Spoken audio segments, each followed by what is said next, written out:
pinapalitan ko siya ng plywood ang itaas niya. Kaya lang, sabi ko, parang hindi pa man kabok or sira ba. Kaya sabi ko, pinturahan ko muna. Itong isa nito guys ay kuwan ito siya guys. Ang paa nito guys ay steel steel ang paa nito, yun. Steel ang paa nito guys, steel. Binili ko ito guys sa Mandawi, ang table na ito. Kaya ang ginpalitan ko lang ng kuwan. Palitan ko lang itaas na sila ng itaas niya na pinalitan siya ng plywood. Kaya lang binili ng aking anak ay 1/2 na maring na plywood. Kaya ang sabi ko, palitan ko pero hindi muna kasi hindi pa man siya kuwan. Sira ba? Pangit ang pintahan ko siya while na hindi pa sa gabok pa. Kasi nung gabok. Kaya yun guys, bumili ako ng kuwan. Ng pintura na ito ay chocolate brown.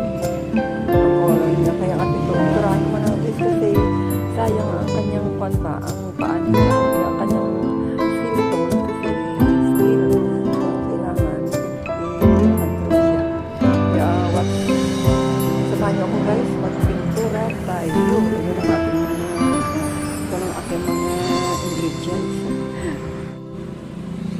guys, mag-mix lang tayo guys na pintura. Kasi natin tingnan ko lang kung kaya ako magpapagta. Sige na lang madlok. Ay, hirap na yung kayo.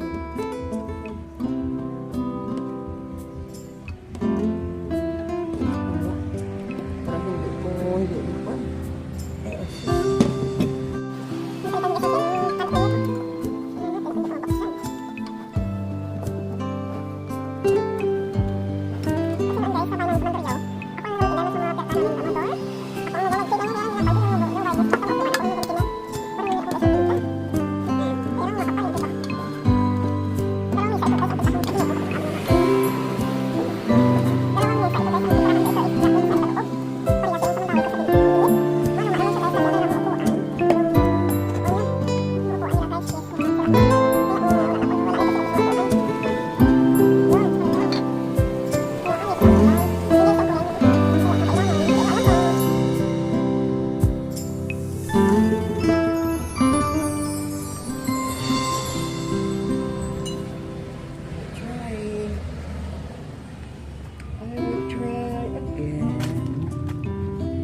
watch me.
mahilig ako magpahid ng alcohol sa mesa. Kaya ang kahit pintura pala makuha isang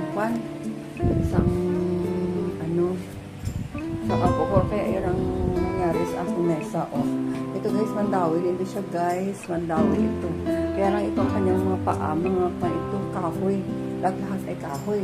Ang sa labas yun, ang kanyang paa is at ang kanyang mga skeleton ay bakal. Kaya ito yung kahoy. Pero ano pa siya guys, pag on klase ko, maganda klase kahoy. Kaya nga, simulan natin guys sa pintura nito guys. Palitan ko ng pipinturahan ko siya para maganda naman kasi pangit ko naman tilong puti-puti at ang ibay nito at ang bigat na mesa guys kasi basta mandawi maganda klaseng kahoy. Kaya guys, samahan ko guys, magpinta tayo guys. Ito ako ngayon sa loob din, lagyan ko lang ng luma na mantil kahit parang mapano yun sa lumang mantil na yun nagtapik ang pinta pa sa mesa yun. Kahit ang mantil na yun ang pangit ngayon guys ay magsimula na tayo guys. Nilagay ko sa tubig ang brush, kaya nga gamit ang roller pala nalagay ko na sa tubig. Kaya ngayon ang gawin ko na lang brush na lang gamitin ko, brush. Kasi sayang parang mag-dry siya para gusto ko na sa Friday pagbalik dito ng anak ko at ng apo ko mala na siya, pa-dry na siya kasi may baho itong tinta na ito may amoy siya. Kaya nga kasi mga asthmatic kami, kaya nga kailangan pagdating ng Friday mala na tuyo na itong pintura nito. Kaya nga simulan na natin guys pagpinta ng mesa na ito. Gamitan ko na lang siya guys ng brush. Mag-start na tayo kasi ito akong sa kabila. Paunahin na natin sa itaas.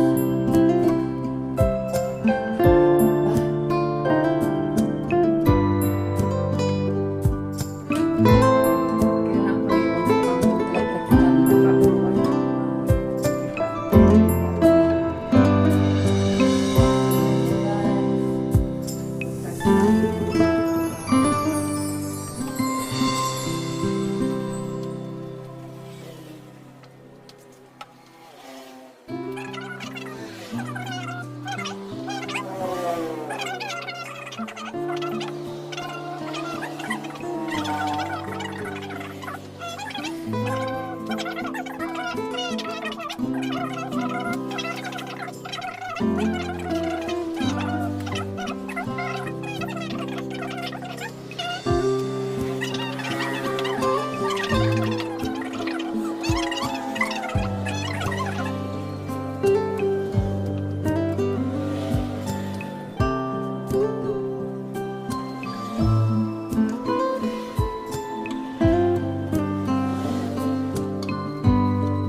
sa dito sa loob ng bahay guys. So, one coating na ito siya guys. Sana i-second coating ko pa siya. Pero sabi ko, ang ganda naman ng yung aking pagpinta ba. At hindi naman siya wala naman siya parang mahining naman siya kaya hindi ko na siya guys pag i-double, kasi pag i-double ko siya baka kung pangit ang pag ma-double, pero kailangan kung i-double siya yung dry mabuti, yun kailangan mag-i-dry mo siya ng mga 2 araw yun tingnan nyo guys tapos kanina ang color niya ay chocolate brown. Ang totoo niyang kulay nito ay chocolate brown ang gintinta ko, pero ang resulta ngayon is ang color bumalik sa dati. Ang iya color parang dark brown or mahogany. Nakita niyo mahogany guys, parang dark brown na siya. Ang kulay niya hindi na siya chocolate. Makita niyo dito sa video ko, medyo light na parang pero ang totoo maitim siya. Maitim ang kulay niya kasi kung dito mo tingnan, makita mo ang gas-gas parang dapat kanina daan lang isa ng liha papagirgiriya. Pero hindi naman siya rough kasi pag hawakan mo hindi na siya mag-rough kasi kung may pintas siya. Yun. Kaya nga hintayin ko na sa one coating ito siya guys, hindi ako mag-double. Siguro bukas pa ito or hindi ko ito siya galawin. Hanggang siguro sa Friday, siguro parang mala siya para hindi siya mag-lard kasi pag matouch mo siya, ang itaas niya, magdikit ang kamay mo, magpanya ang imong yung kamay magdikit siya, magmarka yun, kaya hindi ko muna siya pag i-touch, ayun, sa mga Friday, ilang araw ko siya pag itakpan mo ito siya ang mantel. So siguro sa Friday ko na ito siya guys, lagyan ng mantel or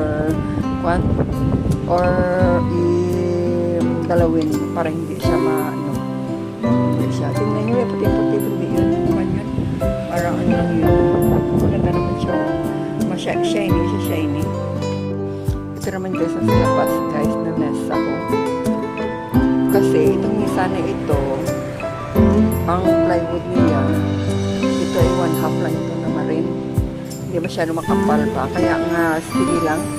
Ito lang muna temporary kasi pag may ipalitan ko itong itaas. Kaya masambuti na lang ito kasi naragyan ng pinta. Pero pag may time at may panday, ipapalitan ko itong taas niya.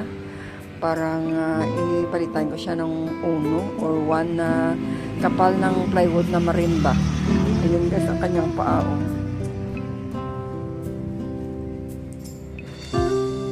1/2 lang kasi ito ang kanyang plywood. Kita nyo guys. Ang kanyang paa guys, ang paa niya guys ay bakal ito guys.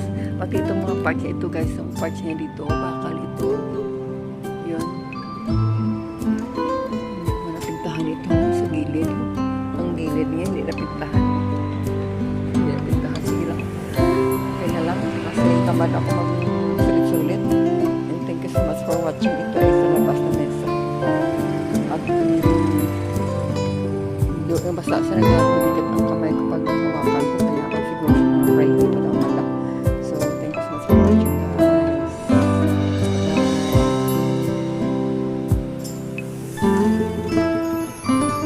Yun ang aking mga. Thank you so much for watching guys. I love you all.